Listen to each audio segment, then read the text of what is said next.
Record. All right, welcome to the 9th week, showing week 8's content. We had the week off last week. I hope you all relaxed.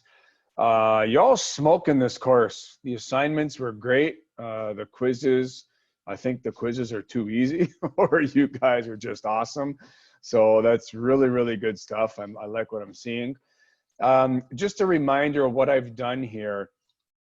Because we had the week off, this is week 9 of the term, but we're going to do week 8 this week, and then I'm just going to bleed these two together. So week 10 will be week 9 and 10 combined, and that's really just both of the legal stuff condensed. It's probably better, it's a little less legal, so it's probably a little more exciting, so that should all work out fine.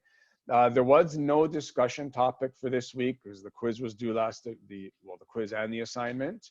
There is a discussion for each of these that will open up tomorrow once this class is over.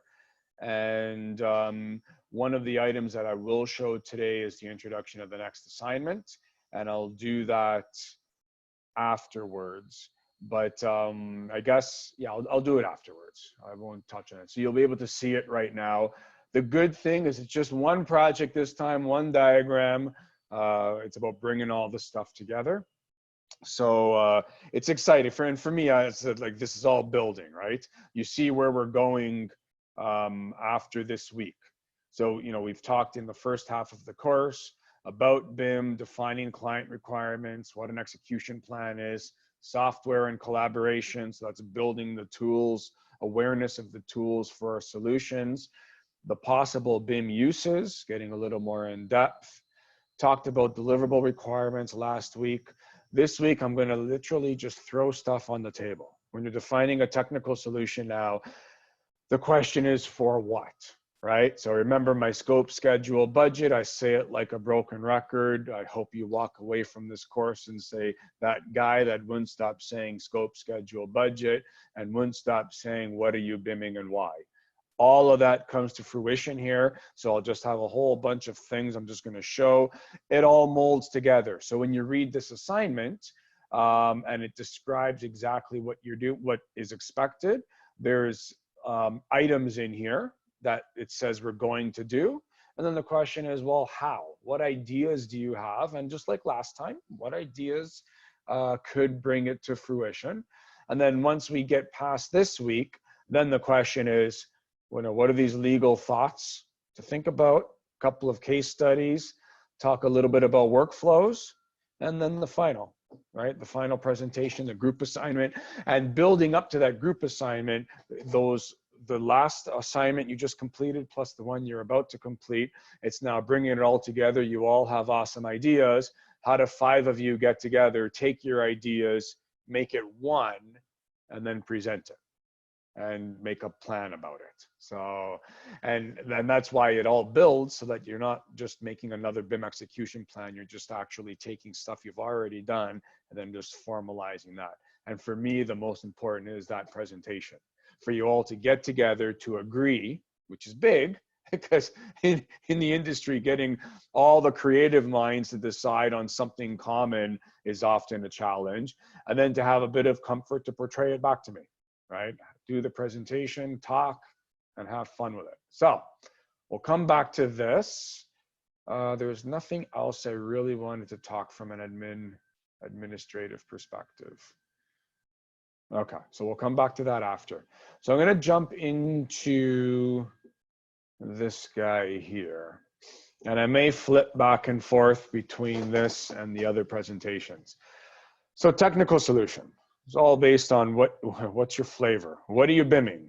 What are you dreaming of when you BIM? What are you thinking of? What are you trying to achieve? So this was one of my first projects, Big BIM, right? There was a lot of stuff to it. It was a $200 million project. I think I showed this image before, can't remember, but I was all about the building. The project is all about these pipes, and you can see there were pipes in the building, stuff underneath the building, and it all came together.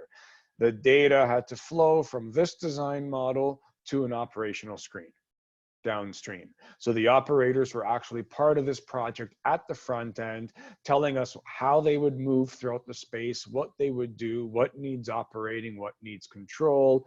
The design of this control center here was very explicit, looking at lines of sight and what they had to see and what couldn't be blocked by the pipes. A whole host of stuff that as an architect, I was, okay, great, good stuff. Never would have known any of that stuff, but it was so important and what they had to visualize through these windows in order to see between. So there's a lot of stuff there. This is Little BIM, right? Looking at, this is just a porch design. This is the red is to be demolished. Then the new concrete, the new rail was added, all data driven. Everything could be derived from this. It's as much BIM as the previous. And knowing this, knowing what we have to accommodate, what we have to account for, helps to derive exactly what solution I needed for this. So this had a bit of existing conditions modeling. We decided not to do the whole part of the house. We just did a little bit. We wanted to definitely show demo versus new. So all of that was modeled and accommodated. And we were able to quantify the components that required procurement.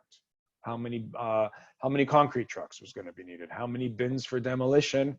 How much linear feet of rail, right? Simpler criteria, but as complex as needed.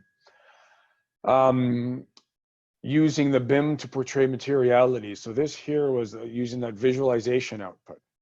And I have a couple more slides on Viz later. Defining the extent of what you're visualizing will drive a bit of that solution. I didn't need Mac, 3D Studio Max. I didn't need Unreal or Unity for this. This was all actually done in my BIM authoring tool. So this project was done using Bentley's EcoSim.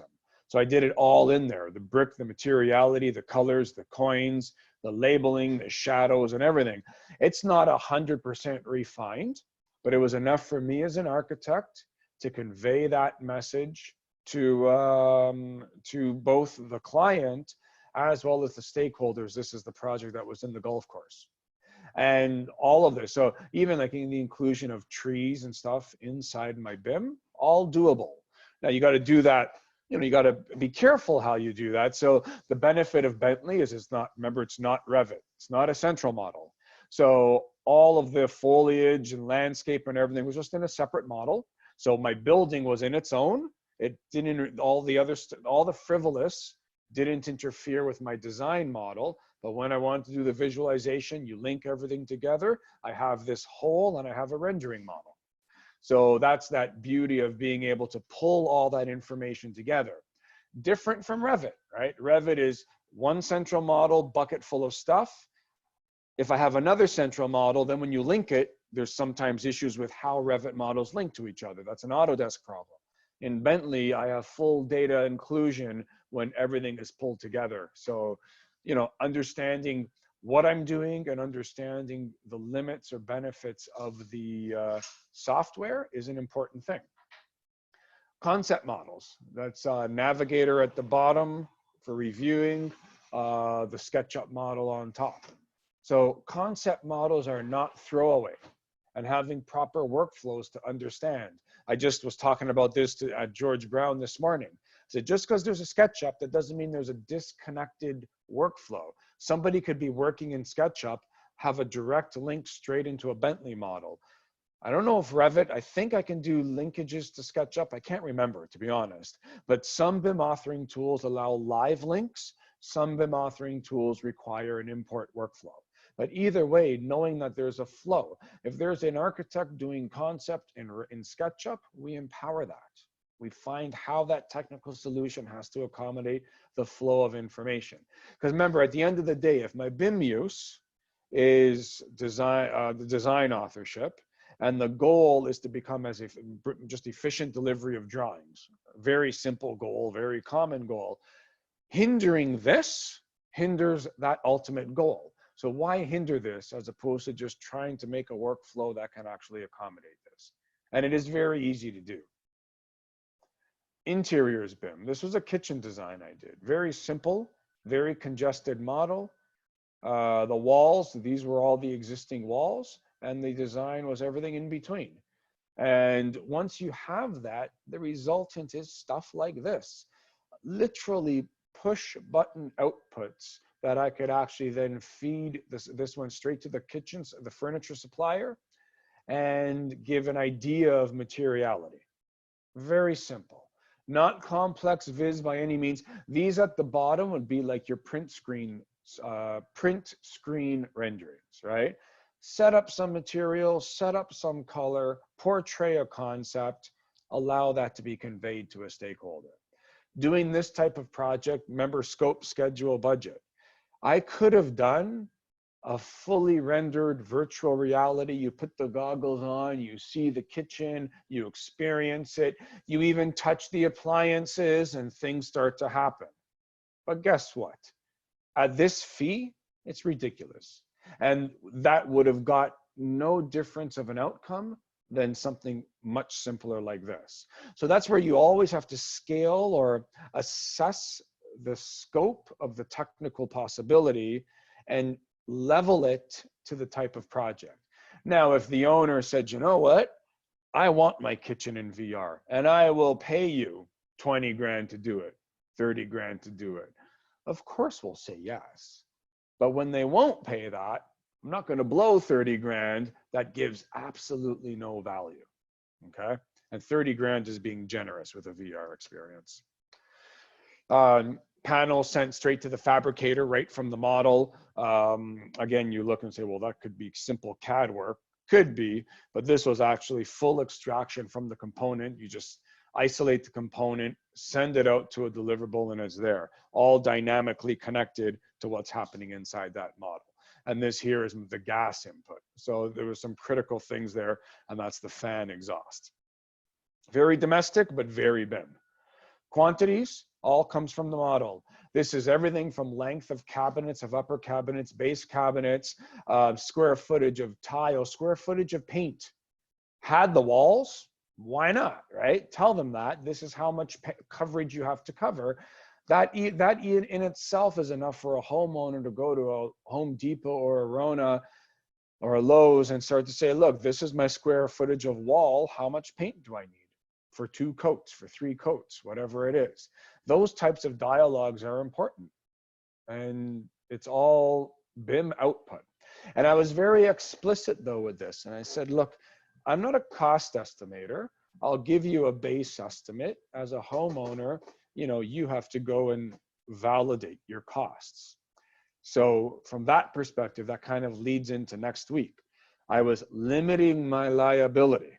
So I can give this stuff. I don't need to give this as an architect, but because the technology exists, the data is there.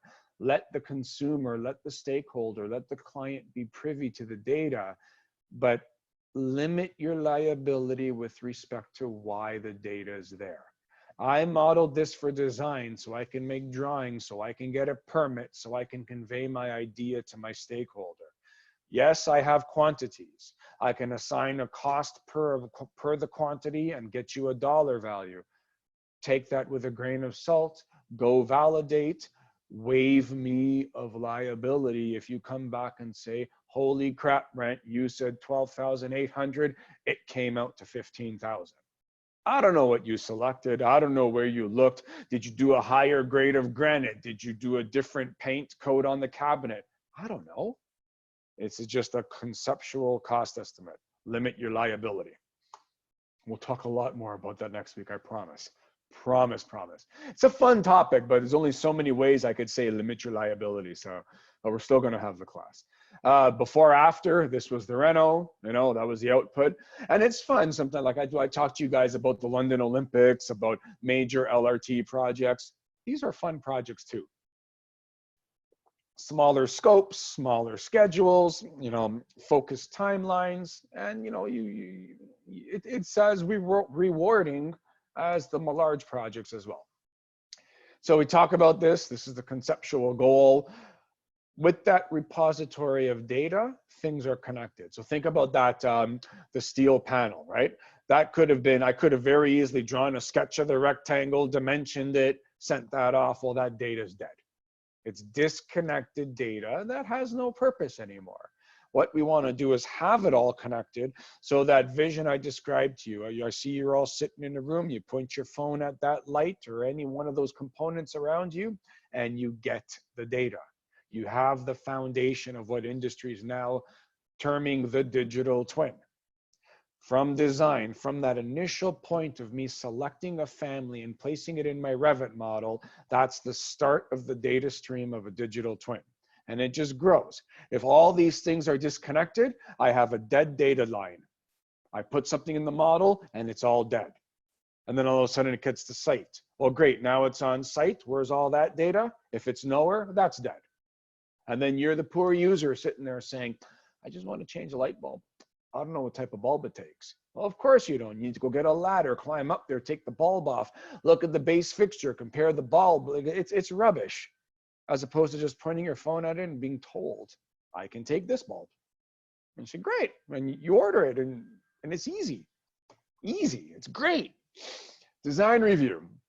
The biggest use, other than I need to make drawings and satisfy my deliverable, which, by the way, in our lifetime, if we don't have to make drawings, I will be so excited. If I am a gray-haired old man on my deathbed and I finally see a law saying drawings are no longer required, I will die happy, because one day we have to get there. But that's the biggest use. This is the second biggest use. I want to be immersed in this. I don't want you to give me a stack of paper and say, does my design work? I couldn't care less. We're at our head office. We're moving our, my team's moving from one floor to another floor. And they kill me, the interiors design team. They'll come down and they'll put a bunch of drawings on the table. And I'm like, why are you doing this? You're talking to the global director of design technology. Pull up the model. And they're all nervous. And I say, come on. And I open up the Revit model and I say, what are you guys talking about?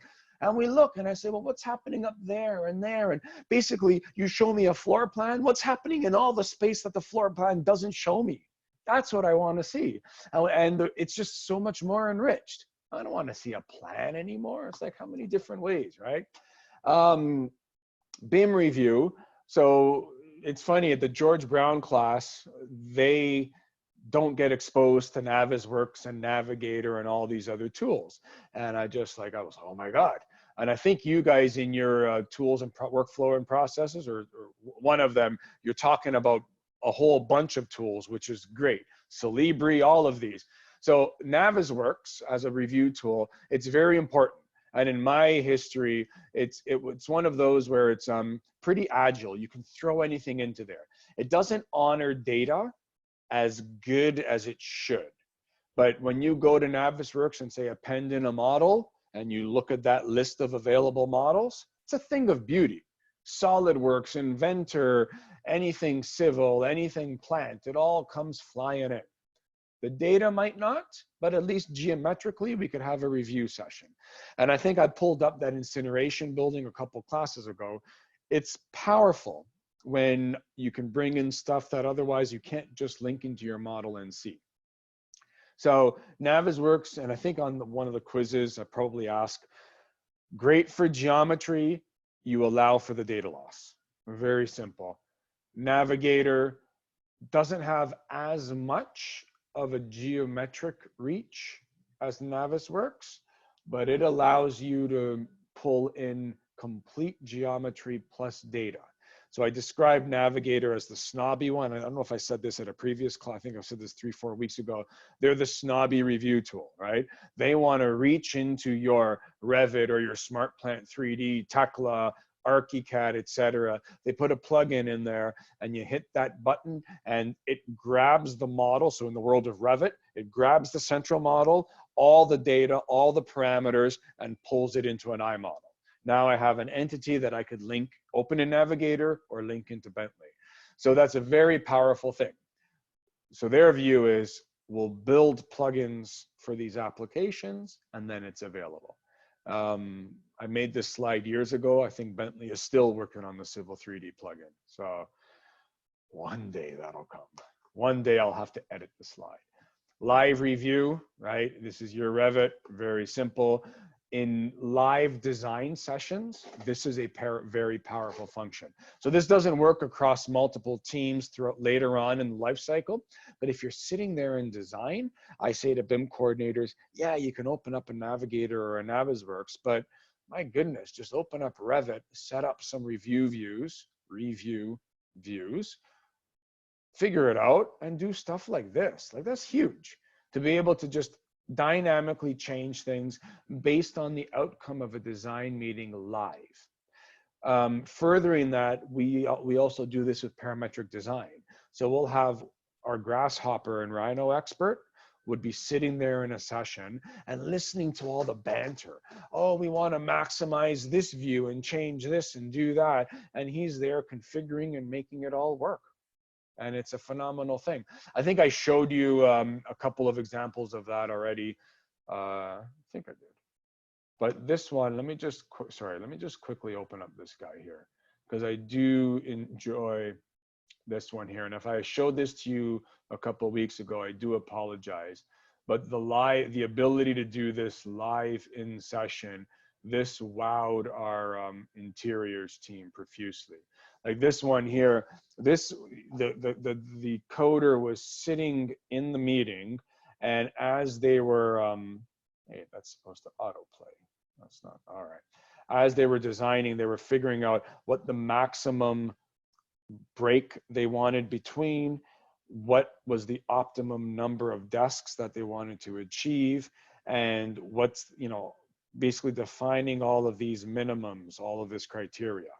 And once the criteria is there, this is an example where someone can go off in a corner and program it all, but with tools like this, you just let it run.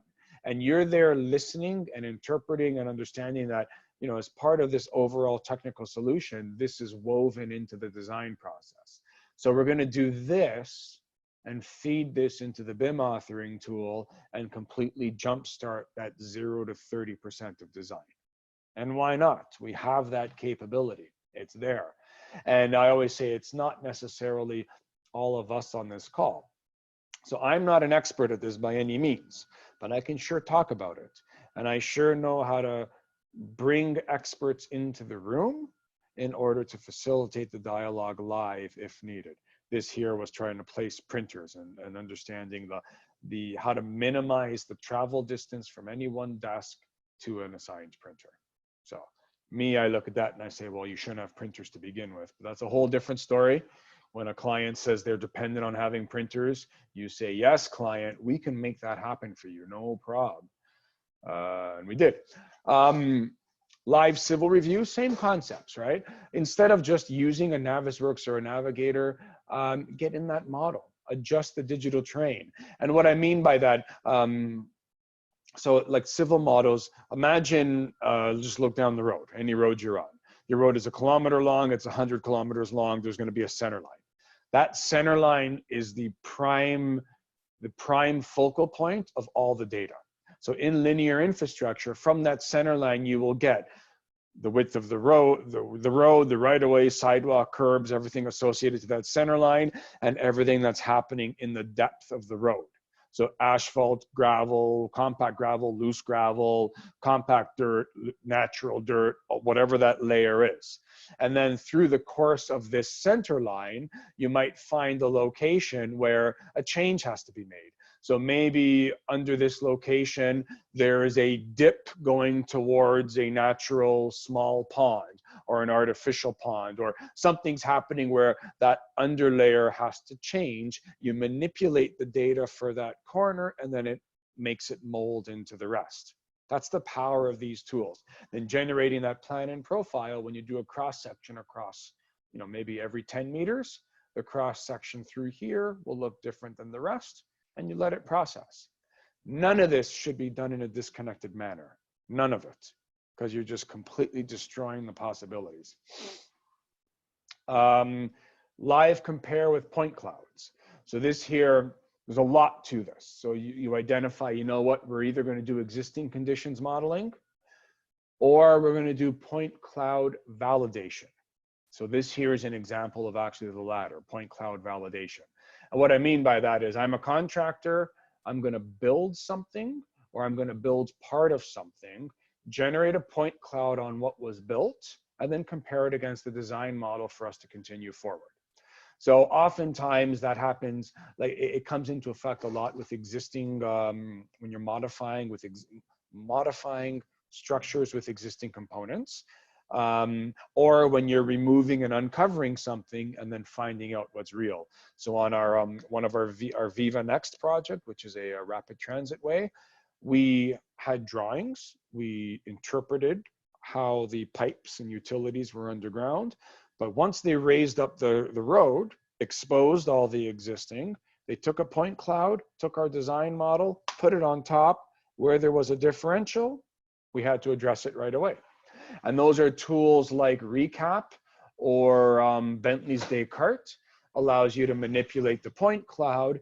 And then with any BIM authoring tools and any collaboration system, it all comes together. So you have a project-wise, a BIM 360, you're hosting your point cloud, you link your point cloud into your models. Then you need a decision. This is all down to the workflow. I now have point clouds. Are the point clouds there just for reference purposes? Or do I need to now generate a model from the point cloud? And that's a big question. This one here, this is for reference.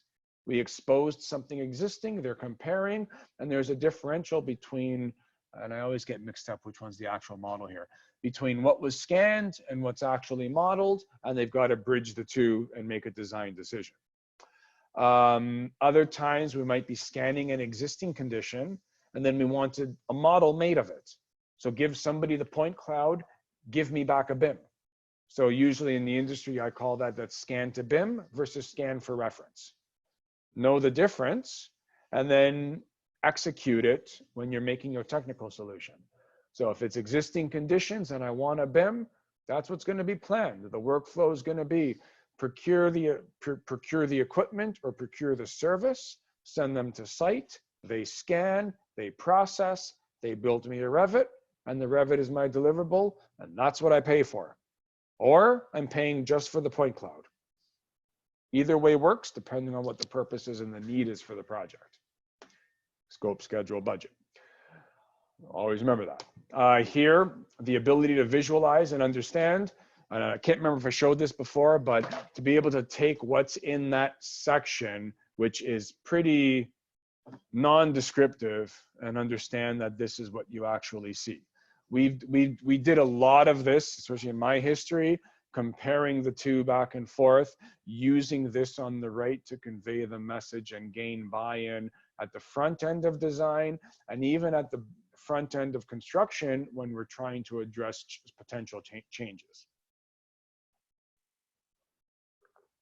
Using design review in the live application itself. Oops, that's supposed to play. Hold on.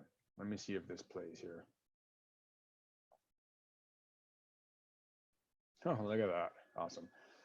Very old video. This is the Bentley application, but a much older version of it, just like Revit. And this is what I would argue, that when you have the live environments, use it in a review fashion as well. Don't let people think that in Revit or EcoSim or ArchiCAD that it's, you know, they're in like a 2D CAD application. Oftentimes people get lost jumping through views, jumping through the elevation view to the section view to plan. Look through the model in this manner. Link in all of the components. That project was called Pantex, and it's a mass industrial and pharmaceutical warehouse. And the amount of components were unbelievable, from safety, electrical, mechanical, telecommunication, and it was all modeled. And the walkthroughs that we did with the client, oftentimes we just opened up the live model, walked, found something, adjusted it live, and continued on forward. All of this is, you know, why would we do this stuff? And I get asked by that architect, but I get asked by architects a lot. Are you trying to, you know, just drive me crazy? I said, well, no, there's things we do that make things better. So I always end up back at the door and I say, okay, look, I made these for a collection of architects to understand, but this applies to any component that requires any sort of modeling. I like these 4 steps. What are you modeling and what data do you need? How do I represent it? What data does the software give me, and what data do I add? 4 simple processes. And you ask, what is it? So in our software today, part of the technical workflow will be, if you know what you're modeling, then you know where to go. So if I tell you I'm going to model a piece of pipe and I want to do a pipe stress analysis and I want to know the flow stream and the insulation, and you sit there and say, I don't think Revit might work for you, man. You need something else. And we have that dialogue. If I say to you, I want to model a door, well, I think Revit will work quite nicely for that, right? But it's asking that question, knowing what to model and how much to model. Don't kill the models. If you're modeling a door, I don't need hinges. I don't need the lever of the doorknob. I don't need the lock set. All this stuff is specified. Okay, and that goes with a lot of components. If I'm modeling an air handling unit, I don't need the control board. I don't need buttons. I don't need switches. I don't need any of that stuff. I need the box of the air handling unit, the input and the outputs. And they all have to have the right nozzle connections to tie into a pipe or a duct. In a door, I need length, width, height. I need to know that it has to perforate through what I'm connecting it to, the parametric relationship to a wall. That's about it. I might want to know if it's a glass door or a slab door, maybe, but even that can all be scheduled and visualized later. And then all the parameters, that's your data from the software. I know stuff is going to come with Revit, with EcoSim when I hit the place door tool, and then there's information I'm going to have to add. And that information for me, from a perspective of a door, is what's all the stuff I need on my door schedule that if it's not coordinated, I'm going to have chaos on my project. And that's just door. Same applies for spaces, windows, louvers, valves, lights, you name it. Dampers, exhaust ports, all of that. So then I show this and I say, look, this is what I used to do in Plan in 2D. And if any of you have done drafting, I'm sure that looks fun and despicable, and why anybody would choose to do that, I don't know. And it's all about the savings of the clicks. This is what I would do in elevation. And then that's, 14 clicks, 12 clicks, 8 more clicks in section to draw this thing. It's an estimate. There's a specification and there's a schedule. And that's all just about a door. And think of all that wasted time drawing this one door in 3 spots, making sure it's in that schedule, making sure the specification is there, and all for what, when I can just say, let's shift over to the world of 3D and place it one time and have some fun with it. And there's my one placement. And this is, again, any component you dream of. But when I talk architects through this, I show this concept and I say, look, it does the visualization and plan section and elevation. You just can't dispute that as the benefit, the ability to have all the data built in. I can select what data I want, input the data, all these values directly tied to what they mean inside the spec. So again, master specs, master details. If I tell you it's a bolt B1, that means nothing to you. But if you open up a hardware schedule and under the bolt section, it says B1 is this, B2 is this, B3 is that, it means everything to you, the contractor, the supplier, and the entire, everything. The life cycle of the door has all got now this connected synergy. And that is so important. Glass, FG, color, C1, meaningless letters without all the other connecting data. I remember what they mean, but you'll never know, because right now you're not seeing how it's all connected together. And then to that ultimate point of, you're all sitting there, take your phone and point at the door. Tell me what data you can get from that. Right now you're going to say nothing, and that's terrible. You should be getting all that operational data. How has it been maintained? Did it ever break? Are there any replacement parts? How was it installed? Who was the manufacturer? A model number, a shop drawing. You should be able to see how it was designed, how it was scheduled. Those hinges, are they heavy duty hinges? Are they normal hinges? Is it a push-pull device? Is it got the proper exit hardware? You should be able to see all that info. And then what if it doesn't? What if you know, hey, that's a door to a stairwell. It's supposed to have a push device so it can't lock me in, but I don't see that. In fact, I see somebody added a hinge lock to it. I can get locked in and I don't have my exit. And then you have a life safety issue. And you should be able to see all of that from just pointing at the door. One day. I swear it's going to happen because we're working on it. It's going to happen, I promise. Place the component once, utilize it for everything. And I just say visualization, plan, section, elevation, schedules, but everything else I just said too. It all ties together. It's all parametrically driven. And when it's parametric, going back to the Rhino and Grasshopper, I can then potentially control it with algorithms. And then if I can control it with algorithms, I can tie it to potentially artificial intelligence or machine learning. Get something to drive an algorithm based on influences or something else and get it to learn when to. And all of a sudden, what was just simply, hey, put a door in the model as opposed to drawing it in 2D because it's faster. All of a sudden, that one action brings front-end and back-end connectivity throughout the entire life cycle of the project. So think of the power of that just from the place door command. I'm not overselling it. It really is. And it's exciting stuff. And, you know, without it, the future potential is just disappearing. But then I say, remember your deliverable. Remember this crappy deliverable down here. And when I show this slide, my CEO and my boss at CH2M Hill at the time, they loved it. They said, oh yeah, this is how we think. This is how we dumb it down. And then this is how we build it. What a concept, right? And the architects and the engineers, we always think in 3D. It's our world. We live in 3D, yet we compress the data to the unintelligent realm of 2D because that's the contractual deliverable. Still is. So we have to account for that. So how do we do that? We make those 2D deliverables a little more intelligent. In the world of Revit and EcoSim, those are conceptually called dynamic views. So the sheet is nothing more than a view into your model, or a view of your model.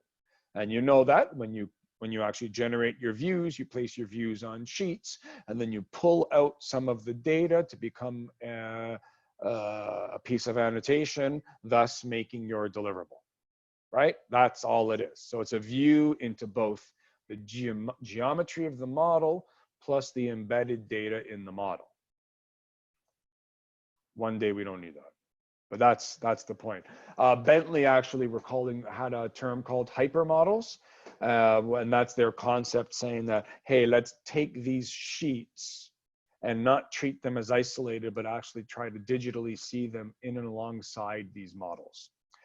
But this is still what we do, right? There is that psychological delineation between the fact that we model, the fact that we make views, and then the fact that we make sheets. But I stress that that cannot be decoupled. It's all got to stay together in that flow. The solutions you put in place have to stay together.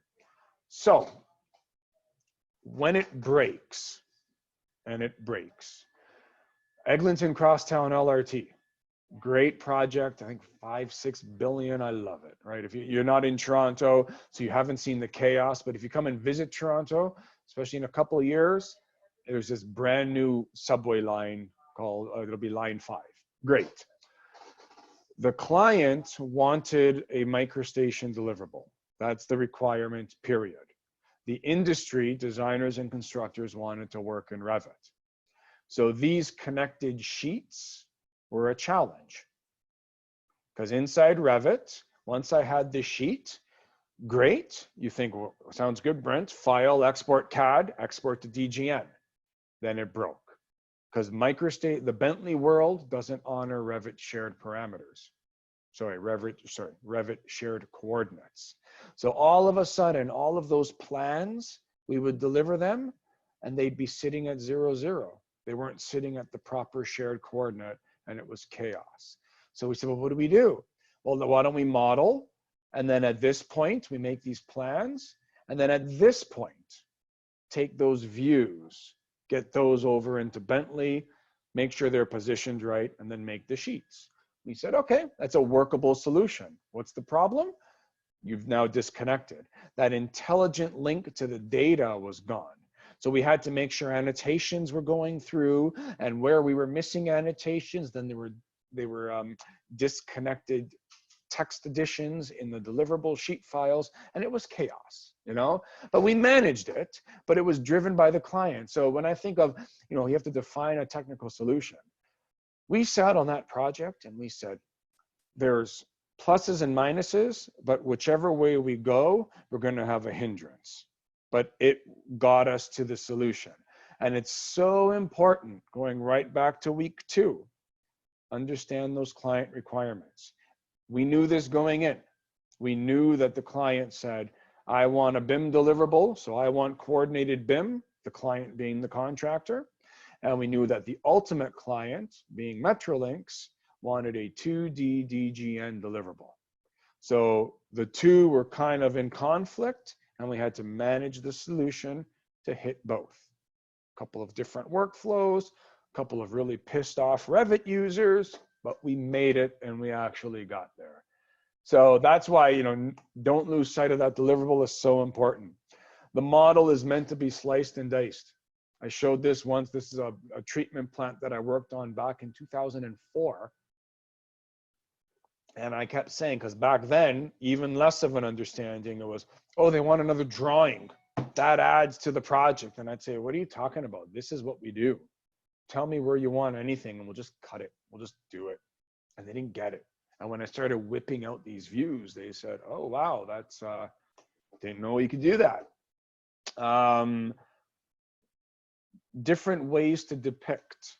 There was another, I could have showed something else for a recent project, getting people to understand that you're not bound by the simple static contract view type, sorry, contract document type view. You can do anything.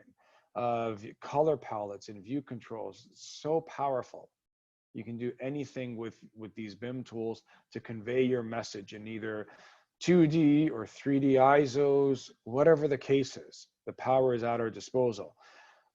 C-sheets in the UK, that's a typical term for a room data sheet. So I prefer just saying a room data sheet, but they call them C-sheets. And what's the idea there? You have a model, so picture a hospital here, which I think this is a hospital example. Multiple rooms, loaded with a bunch of stuff. The C-sheet says, give me your room, plan, 4 elevations, 3D view, and a list of items, a list of stuff. And this is a standard deliverable, 100 rooms, 100 C-sheets. So we've worked on ways to automate the production of this, but you know, just imagine in using Revit nomenclature, every room has a space. Every space will then have components within. So the logic is, for each space, tell me what families are sitting in that space and give me a list. And for each space, generate me the 4 views plus the ISO, an isolated representation, and then jam it all on a sheet for me. And that's the logic we built in. So in IBI Group, we talk about robotic automations or design automation. That's a huge automation right there. Taking everything you see on this sheet and making it happen with the push of a button, which is exactly, we have to push 2 buttons, but that's exactly the purpose. So then our focus as designers is making sure the stuff in there is right. Our focus as BIM leads is making sure this is all empowered. So when I'm told I need 10 chairs, well, do I know which ones? Do I have access to the content? Am I placing them on the space correctly so that the automated routines can pick them up, et cetera, et cetera? Knowing what we're having to do. Okay, so I forgot I had all these. And then that's the value they have, the change, right? Same with my door schedules, room data sheets, change once, goes everywhere. You can't dispute that. You can get into as much detail as you want. Somebody looks at this and says, oh, that looks like an old pencil drawing. I said, yeah, sure. That's my BIM, guys. That's what it is. You can fill it with as much data as you want or as little data as you want. I've heard with BIM, I can't do my expressive elevations. And I'll ask, what are you talking about? Just do it. And they shake their head at me. And then I pull up stuff like this. And I said, that's all. And this is all just view, color palettes, color templates, view control, done. right? Now I make it sound easy. You all know there's complexity to this, but that's then the benefit of having a good Revit template. Have a view that's called expressive elevation view, whatever the hell it has to be called. Boom. You have your model, it starts appearing. Architect says, oh, gee, oh, look at that. It just starts to happen. Zero effort. And then sections and details. So don't over BIM. Know what you're BIMing and why you're BIMing it, right? To maintain proper scope, schedule, budget. So all the stuff that's happening in that parapet, I don't need to model it because I'm going to bring in a detail and associate it. So if any of you ever find yourself saying, I need to model a brick wall, let me start modeling wife by wife by wife, piece by piece. I'm going to shake my head at you. Don't come to IBI and do that. Don't come to IBI and model the vapor barrier. Where is it? You know, the dash here, the damp proof flashing. Don't model that. That's terrible. Don't model the roof membrane. That would be crazy. We would shake our head at you, right? But we want to link together the details. So when I hear, well, our details are in CAD, well, put them in Revit. Well, we don't know how. I'll do it. So that's some of the things my team will do for these people is jam all these details into Revit so you can have intelligent associations, and then boom, they appear on sheets and you start to automate things and you get, oh, this BIM stuff is pretty good. Yeah, no kidding, this BIM stuff is good. Isolated examples of components within floors. We use this a lot with healthcare and interiors projects. Exemplifying particular spaces, and it's all just pieces of the model shown in, phasing of how things will be built, phasing plus design options makes for a very powerful Revit model. When you're using design options, please be careful because I've seen chaos with design options. And then, you know, we got to visualize our stuff. And I think I've showed this before, but the 3 types of visualizations. The question is, what are we doing? And that's always the question with this. So remember the wheel of BIM, the box visualization. Good, BIM use visualization. What are we using it for? Do we want to wow the client? A special service. I lead projects that are uniquely just build me a virtual reality experience, build me a physical model. And it's great, right? These examples here, where are they? You know, and I know I showed one of these. Sorry, let me do this properly so I don't freeze my computer and lock you all out. I showed this before, but I'll just, you know, talk through these briefly. You know, if we're delivering a touchscreen interface, this doesn't come from Revit, pieces come from Revit. You have to know that we're going to design this. This was, you know, this was a 70K project. Great, but it depended on things from Revit. I needed to be able to identify spaces so the space could pick the piece of the model and let me do this, and it was all woven into Unity. And that's all fine if we plan on doing that. Do we plan on doing the multi-user experience where we're all working together in the same space? It's possible. You put on the goggle, I put on the goggle, we work together. But if we're not planning to do that, it's all good. But if we are, don't assume it's just going to happen. That's what I keep saying. That's your scope, schedule, budget rhetoric over and over and over again. I think I showed this to you guys. I'll show it again. If we're going to do this, great. Again, I'm not going to drive through every Revit model. But if I wanted to, Xbox Gaming Reel, Revit into Unreal, or Revit into Unity, start driving. Sort of. It's got to be configured. It's got to be set. It's got to know all the parameters. Can I drive through things, bump things, whatever? And all that is beyond the normal scope of BIM, the normal scope of generating a rendering.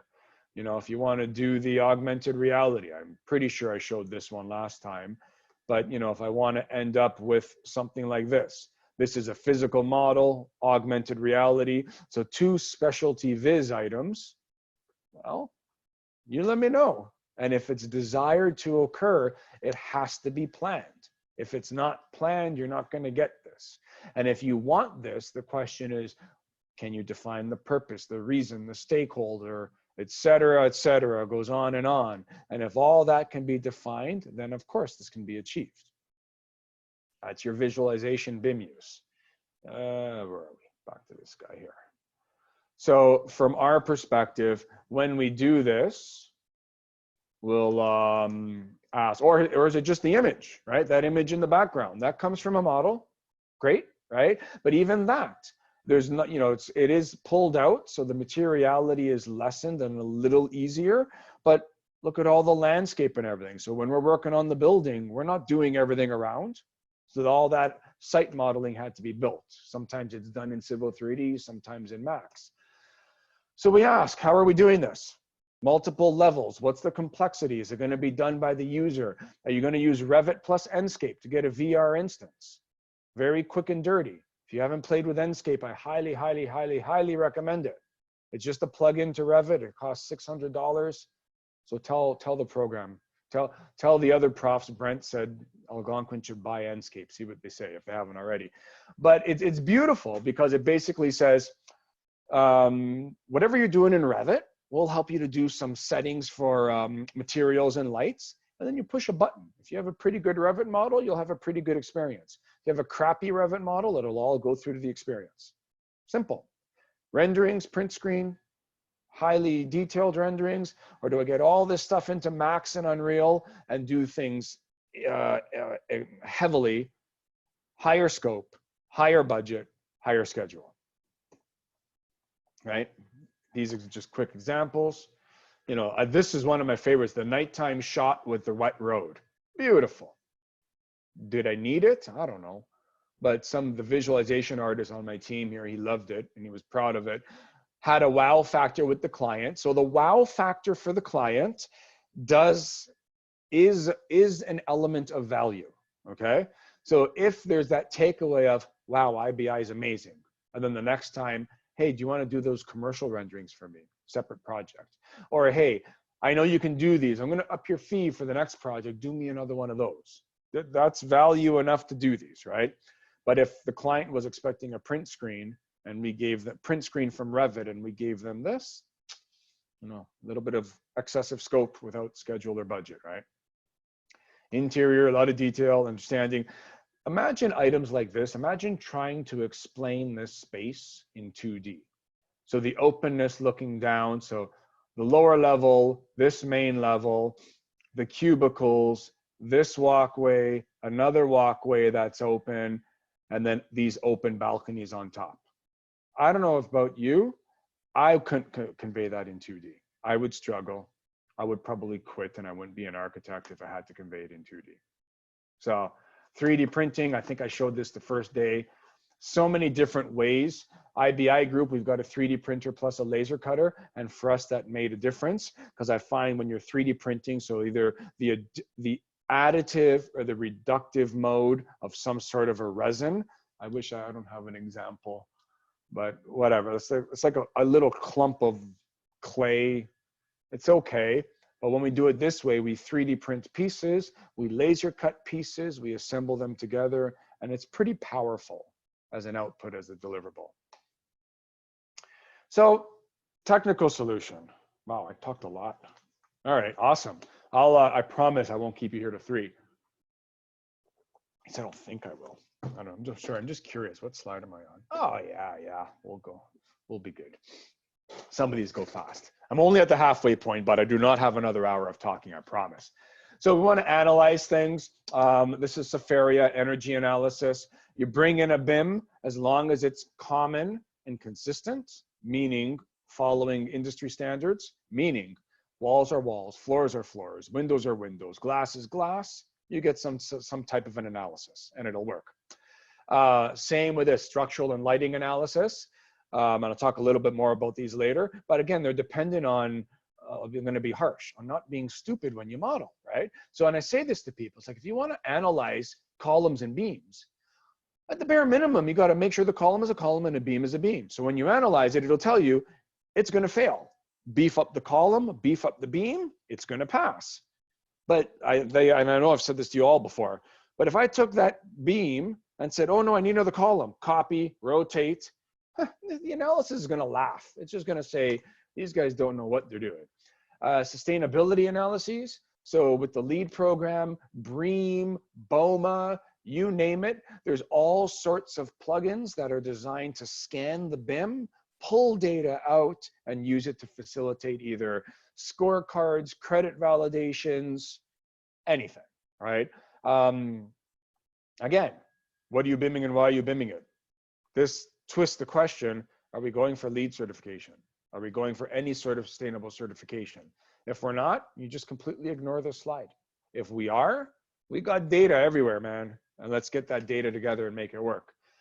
Room data sheets. So this, expanding on those C sheets, this is a diagram of how we use a tool called Codebook. So if you've heard of, I think DeRufus, I think they talk about it a little bit in your other classes, but you have DeRufus by Nementschek, you have Codebook, which is its own thing. We use Codebook because it actually uses a network licensing, so we can actually use it on multiple projects. The gist of it is very simple. I described that C sheet. You've got a Revit space, the space has a name, right? Call it operating room. In Codebook, Codebook is a SQL database. We'll say in each operating room, I need these 10 assets. And the owner is telling us what they need. Lead designers are saying what has to be in there. And it's great. So every operating room has 10 things that have to be in it. What does Codebook do? It reads the database, comes into Revit, sees your operating room, goes to all your families, grabs those 10 objects, dumps them in the room. And then as a designer, you look and say, oh, good Lord, what do I do now? And you take all those models, all of those families, and you manipulate them to fit. And then you get creative and you say, you know what? I'm going to add an 11th thing. I'm going to add another chair for someone to sit in. Codebook's going to look and say, you got a problem. The room database says there's only supposed to be 10 things in the operating room. There's an extra component, and it identifies it. And then you have to either delete it or go negotiate with the owner and them on what's supposed to be in an operating room. And it's a very powerful thing. For me, it's the closest thing on the stringent nature of the plant data that I used to dealing with the intelligent schematics.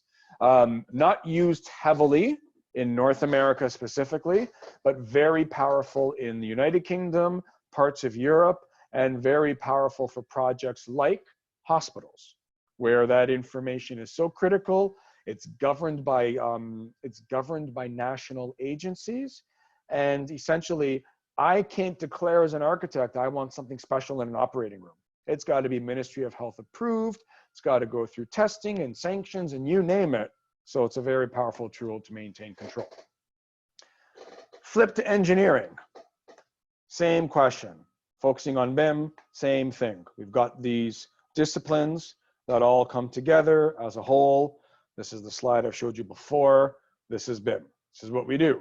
From an engineering side, I'm focusing on all these other components. Nothing changes though conceptually. I can still quantify, still have interferences. BIM doesn't fix it for me. I need to communicate across my disciplines to make it work. Here's what I'm talking about with the plan and profile with the civil perspective. You know, with the civil BIM, along that roadway, along that center line, I can say, give me a section every meter. That would be crazy, but it's doable. It's all automated. Outside space modeled as you would inside. Your Civil 3D or your Open Roads tools looking at your sites. So all your projects where you're playing with a Revit building, no, it will never float, not in the foreseeable future of technology. It must sit on a site. It must be connected to the vast infrastructure that connects it to the city at large. Here's your infrastructure, existing, new, surfaces, all draped. That's all BIM. There's all data, that's potential there. Roadway, roundabouts, rail networks, all of these are BIM projects I've touched and worked on in the past. And then the scanning of the digital form. Multidiscipline, as I said, no project is building alone, period. And I don't care what anybody argues with me in the world, a building is connected to a site, therefore no project is building alone. A lot of projects that I've worked on had a strong connection of horizontal and vertical. So this one here, this is a GO train station near Hamilton, so south, a little further south from where you guys are in Ottawa. And here it was, you got pedestrian movement, right? So the people, the pathways, the road for the buses, the delivery to the building. This is your vertical infrastructure, catwalk going down towards the rail, which is the vast rail network. The rail and the road are connected to the networks at large, and imagine all the utilities that are flowing underneath. One of the earliest projects in IBI Group, where it was full multidiscipline, vertical plus horizontal disciplines. You can get very detailed. This is the LaSalle Causeway Bridge in Ottawa. I've actually never been there in all my trips to Ottawa, but the client asked us to actually BIM every piece of it, right down to the rivets and all of the connecting points. So I'll talk a little more about that when I do the case studies. GIS, I've talked about geographic information systems. This here is a portal we built for Highways England that brings together civil 3D digital models, live capture of photos, coupled with strategic point clouds. And it's all tied together by the asset record and the geospatial location. So it's a pretty cool project, and I'll expand on it in a couple of weeks. Essentially, IBI bought a truck, a minivan, put the scanner on top of the van, put a camera on top of the van, and we drive around 600 kilometers of road. Pretty cool project. I wouldn't want to do it, but somebody gets to drive all day from asset to assets, taking pictures, documenting what they see at temporal intervals as prescribed by Highways England, which is pretty crazy. There's another portal. This is, we call it Arch Control, and this is a much older thing that we built out in the West to help our land division team govern their land subdivision parceling. So we design a subdivision, we put it into a portal, we work with the client and the contractor to sell pieces of the subdivision, and then do the decision making on what the client wants. Clients here being the homeowner. So if you go through any subdivision, do you want, I can't even think, roof color, brick color, some extras, an extended porch, my brain is failing me now, but those are the types of options. So they're listed and then they're tracked on this online portal. Same concept though, don't lose sight of that deliverable. I'm an engineer, I'm an architect, I'm going to still do this. I'm going to dumb down my intelligent data to deliver a PDF. And it is, in my opinion, the most unfortunate aspect of the AEC industry today. We have so much power in our technology, and we're still bound by these deliverables. And it's, I want to say it's unfortunate and our own making as well. We're signing these contracts, right? So we're committing to this. Now, clients are putting these requirements on the table. So hopefully, my view is by doing stuff like what I'm doing today, maybe some of you go into the client's realm. Maybe some of you, please go work for the TTC in Toronto. And then you start to ask questions saying, why do you have a 30-year-old CAD standard? And then you say, hey, I learned we can do all these other things. Let's explore, let's implement, let's redefine the digital deliverable, and then change the contract, change the spec, and put that in the industry so then I don't have to abide by it and I have this benefit going forward. That's what I hope. That's what I'd like to see happen. So think about that. If you go into the industry in the AEC side, same thing, right? Bring the difference. Work with those project leaders to get to those clients to try to make the difference. Give back to academia, future project managers, future clients. I just keep saying I have to get this message out because it'll eventually make its way back up the chain. So same concepts, but then we get to a little bit of differences. So we do all this stuff. But the data, all of a sudden, there's a little more. So from the world of engineering, the question here, and this is from CH2M Hill. So we did a lot of work defining what's important from a concrete perspective. And when you think about that, and this leads to quantification, and why estimating is a challenge, why I want to make sure that liability is explicitly spelled out. Somebody says to me, give me volume of concrete. That's pretty easy. Push a button, there's your volume. And then an estimator will say, this is useless information. And I benefited from CH2M Hill because we had a lot of design build and design build operate projects. So with the design build ones, or with both DB and DBO, I'm sitting there with the contractor's estimator saying to me, if you can't tell me the difference between the footing and the foundation, your quantity is useless. So we would build in pieces of data that were important for that estimator in order to realize their output. Tag portions of walls, unique values to understand. What's my next slide? Yeah, and then they could actually get the volumes that they needed and apply their cost codes. I would be asked, tell me the difference between a footing and a foundation, slab on grade and an elevated slab. So the slab on grade, you just need to put the mesh reinforcing and you're good. Elevated slab, you need the proper rebar. They have to fight against compression. They have to be molded into the beams. Whole different scenario. Elevated formwork to hold up like everything, right? Walls, exposed walls. Are they buried walls, right? So buried with the pressure of dirt. Are they buried with dirt and hydrostatic pressure? So where's my water table? I'm going to cut and make a subgrade, and I'm going to have constant water pushing up against the wall. We're going to do our best to try to drain the water away, but I'm below the water table. There will be pressure. If there's water pressure plus dirt pressure on that wall, it's a different rebar scenario. If I'm an elevated slab, am I facing the wind? Am I going to have constant wind pressure doing something to that wall? So all of these questions, and I'd be sitting there saying, man, I just want to press the button and tell you volume of concrete, but apparently not. And my goodness. And you learn a lot. This here, effects of change, beautiful. I would have, and this is a previous project, just move the pipe. You just move the pipe over, what was it, 8 inches a foot. And that's all they wanted to do. So without having all of my disciplines modeled, some dope would have gone to that piping drawing, moved the pipe over, would have been done.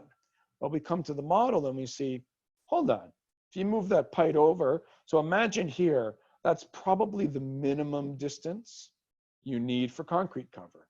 Any movement of that pipe, this curb doesn't work. So what happens? You look here and say, well, you know what? We'll just make the curb wider. Let's move the pipe. But is there anything it's interfering with? Turn on all the models. All of a sudden you look and say, hold on a minute. If I move that pipe, if I make that curb wider, I've got an outlet of this tank here. So something has to connect into here and do something. I'm not a piping engineer. I don't know. But I do know is if this ends up somewhere over here, that's in direct potential conflict with whatever's going to happen there. So you call a team meeting, or you go to the project manager and say, there's going to be an issue. You call a meeting and you talk, and then you sit there as a BIM coordinator and you laugh. Because when you see all of this passion around who wins, somebody will say, just turn this nozzle the other way. And then the person who involved of this tank will say, well, no, there's Ministry of Environment requirements, blah, blah, blah. If I turn this one, I have to turn this one, but I can't turn this one because it interferes with whatever that is right there.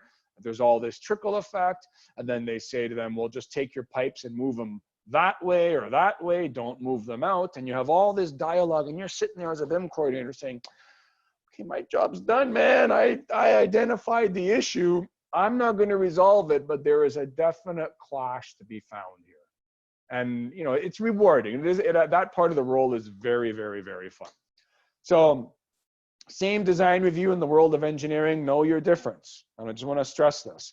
When I'm describing what I just talked about, so go back to here for a moment. Imagine, because notice here I said, well, look, if they look at this, they say, oh, there's a ton of room there. Then this thing appears. And you're like, well, where the hell is that thing? That comes to the world of Navisworks. What if that thing was from SolidWorks? So SolidWorks or Autodesk Inventor. Those are two applications that are there to make components. So machine components, multi-curve, they're actually really cool things, but you have to bring them into your models to see. I think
Just had to restart my router. I should be back up shortly.